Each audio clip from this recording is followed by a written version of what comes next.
오늘 우리에게 주신 하나님의 말씀 민수기 5장의 말씀입니다. 민수기 5장 1절에서 31절까지 말씀입니다.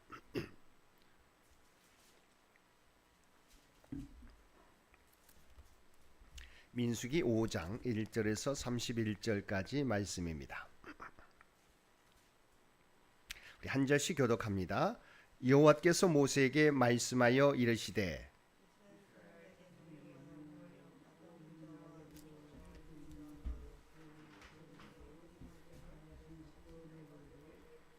남녀를 막론하고 다 진영 밖으로 내보내어 그들이 진영을 더럽히게 하지 말라. 내가 그 진영 가운데 거하느니라 하시매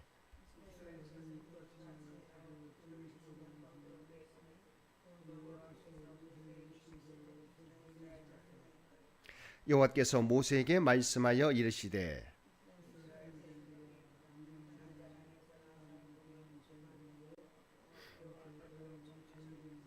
그 지은 죄를 자복하고 그 죄값을 온전히 갚되 5분의 1을 더하여 그가 죄를 지었던 그 사람에게 돌려줄 것이요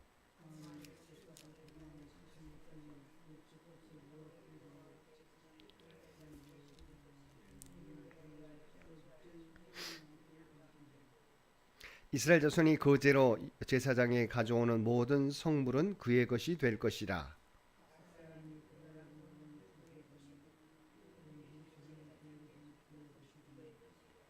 여호와께서 모세에게 말씀하여 이르시되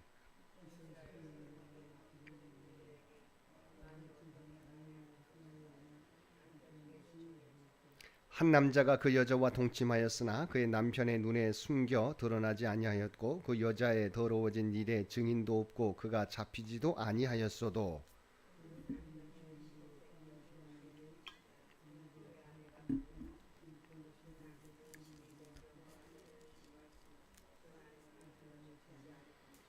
그의 아내를 데리고 제사장에게로 가서 그를 위하여 보리가루 10분의 1 에바를 헌물로 드리되 그것에 기름도 붓지 말고 유향도 두지 말라.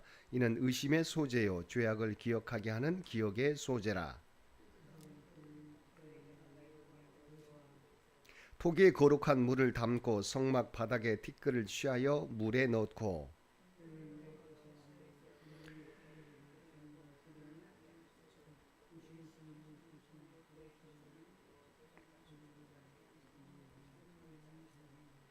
여인에게 맹세하게 하여 그에게 이르기를 내가 내 남편을 두고 탈선하여 다른 남자와 동침하여 더럽힌 일이 없으면 저주가 되게 하는 이 쓴물의 해독을 면하리라.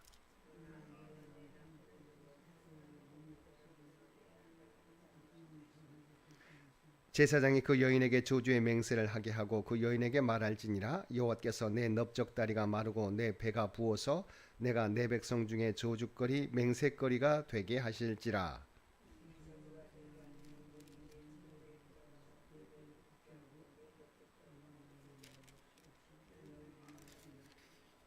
제사장이 저주의 말을 두루마리에 써서 그 글자를 그 쓴물에 빨아 넣고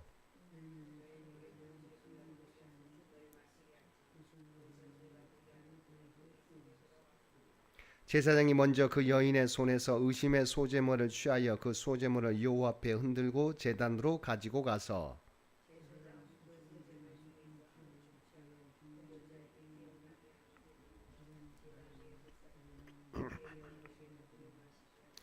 그 물을 마시게 한 후에 만일 여인이 몸을 더럽혀서 그 남편에게 범죄하였으면 그 저주가 되게 하는 물이 그의 속에 들어가서 쓰게 되어 그의 배가 부으며 그의 넓적다리가 마르리니 그 여인이 그 백성 중에서 저주거리가 될 것이니라.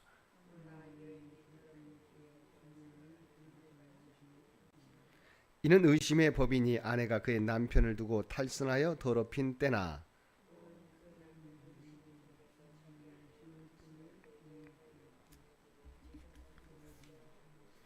우리 함께 읽겠습니다. 남편은 무죄할 것이요 여인은 죄가 있으면 당하리라. 아멘. 오늘도 말씀과 기도로 목요일 하루를 시작하는 모든 성도들 가운데 하나님의 놀라운 은혜가 언제나 함께하여 주시기를 주님의 이름으로 간절히 축원드립니다. 오늘 살펴볼 말씀은 민수기 5장의 말씀입니다. 1절에서 4절까지 말씀은 이스라엘 진영의 정결을 유지하기 위해 하나님께서 명하신 조치를 기록하고 있습니다.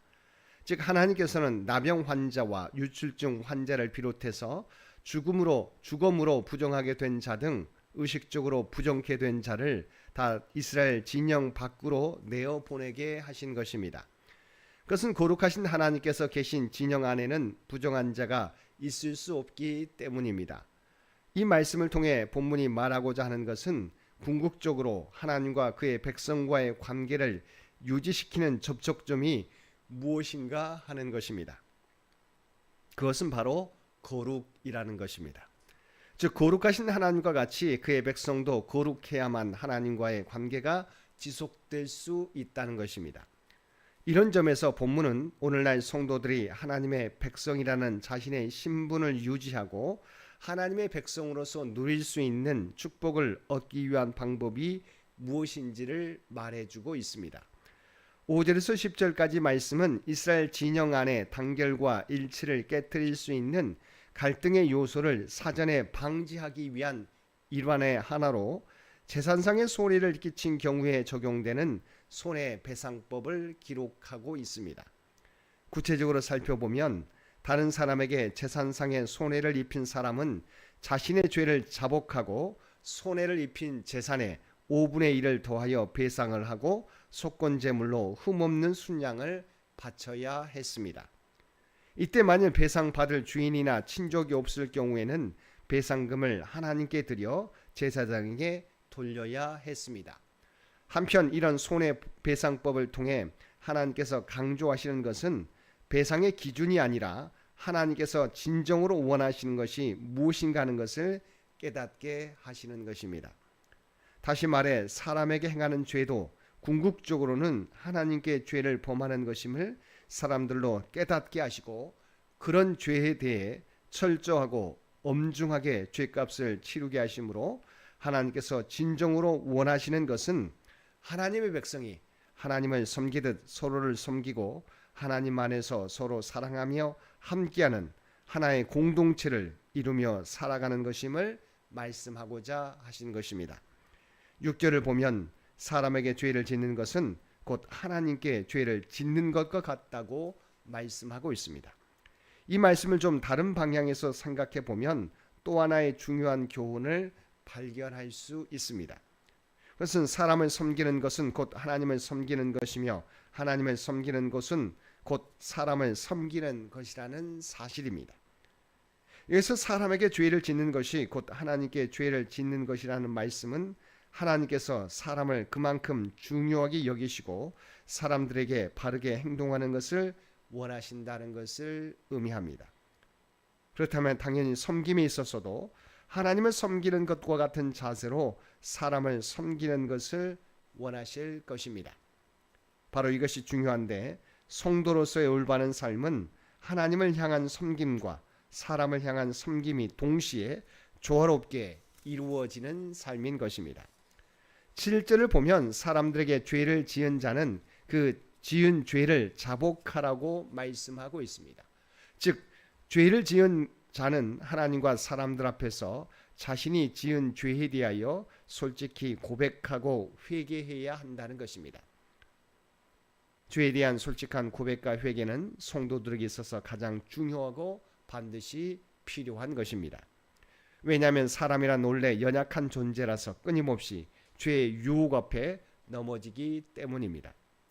그래서 하나님께서도 이스라엘 백성에게 그들이 반드시 지켜야 될 율법을 주시면서도 그들이 여전히 죄를 지을 것을 아셨기에 죄의 사함을 받을 수 있는 속죄 방법도 함께 주셨던 것입니다.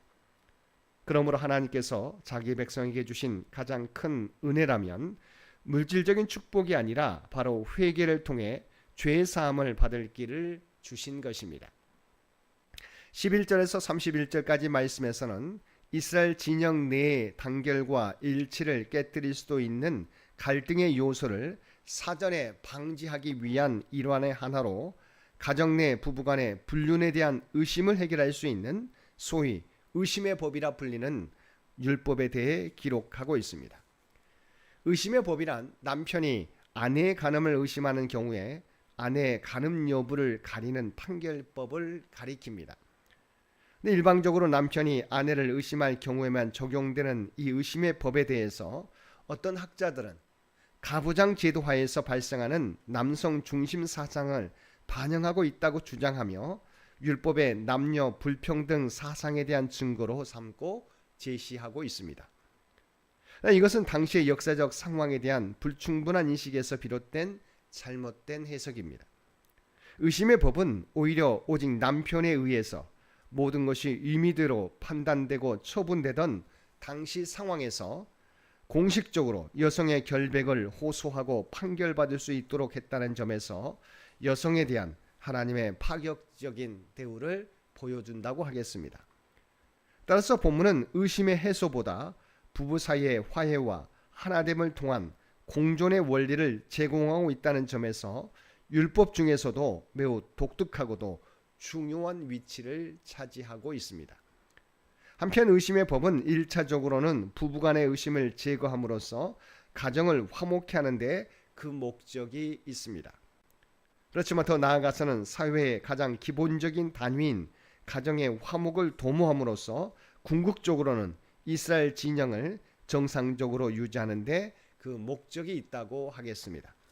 구체적으로 16절에서 22절에 보면 하나님께서는 남편에게 간음을 의시하는 여인이 저주가 되게 하는 쓴물을 마신 후에 배가 붓고 넓적다리가 마르면 죄가 있는 것으로 확증하게 하셨습니다. 그래서 넓적다리가 마르고 내 배가 붓다고 표현한 것은 여자의 자궁에 물혹이 생겨 복부가 붓고 자궁이 파괴되어 생긴 능력을 상실하게 되는 증상을 의미합니다. 근데 상식적으로 특별한 독약을 탄 것도 아닌 쓴물을 마셨다고 해서 이런 현상이 나타날 수 있겠습니까? 이것은 정말 하나님의 초자연적인 역사가 없으면 불가능한 일입니다.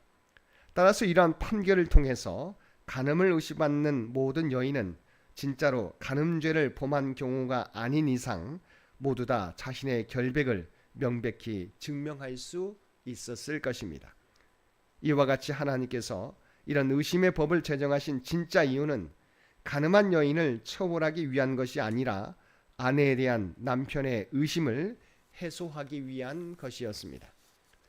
사랑하는 성도 여러분, 세상이 때로는 우리들의 진심을 알아주지 않는다고 해도 낙심하지 마시기 바랍니다. 하나님께서는 우리 모두의 수고와 눈물과 진실함을 다 알고 계십니다.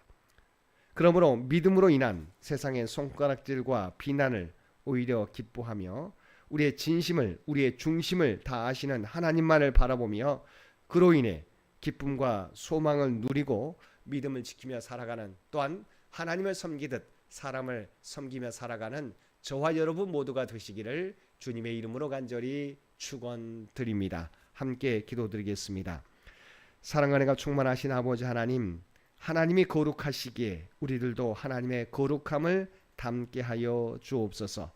또한 우리의 가정과 교회에서 죄를 멀리하고 서로를 의심하기보다는 스스로 하나님 앞에 바로 서는 주의 백성들 모두 되게 하여 주옵소서. 또한 하나님 사랑과 이웃 사랑이 하나이듯 하나님을 섬기듯 사람을 온전히 섬기며 하나님의 뜻을 나타낼 수 있는 우리 모두가 되게 하여 주옵소서. 특별히 이 나라와 이 민족을 기억하여 주시고 오직 하나님의 뜻 가운데 통치하시고 인도하여 주시기를 원합니다. 지난 100년 동안 창년교회를 지켜주신 아버지 하나님, 이제 다음 선교 100년을 향하여 나아가는 창년재단이 되게 하여 주옵소서. 지금까지 지켜주신 은혜에 아버지 하나님 머물지 않게 도와주시옵시고 정말 하나님께서 창년재단을 통해서 이루어 가실 놀라운 일들을 날마다 준비하며 살게 하여 주시옵소서.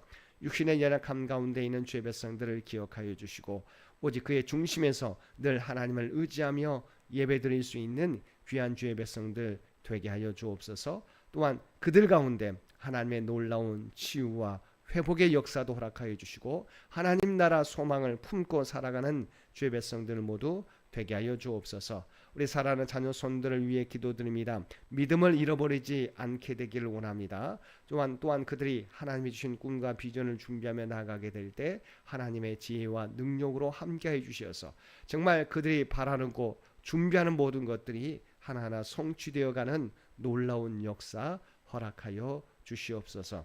오늘도 우리에게 복된 하루를 허락해 주신 것 진심으로 감사드립니다.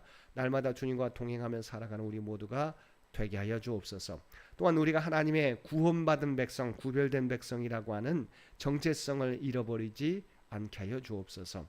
오늘도 우리가 발을 딛고 살아가는 삶의 현장 가운데 그리스도의 아름다운 향기와 선한 영향력을 나타내며 살아가는 우리 모두가 되게 하여 주옵소서. 이 모든 간구 우리를 구원하여 주신 예수님의 이름으로 간절히 기도드리옵나이다. 아멘.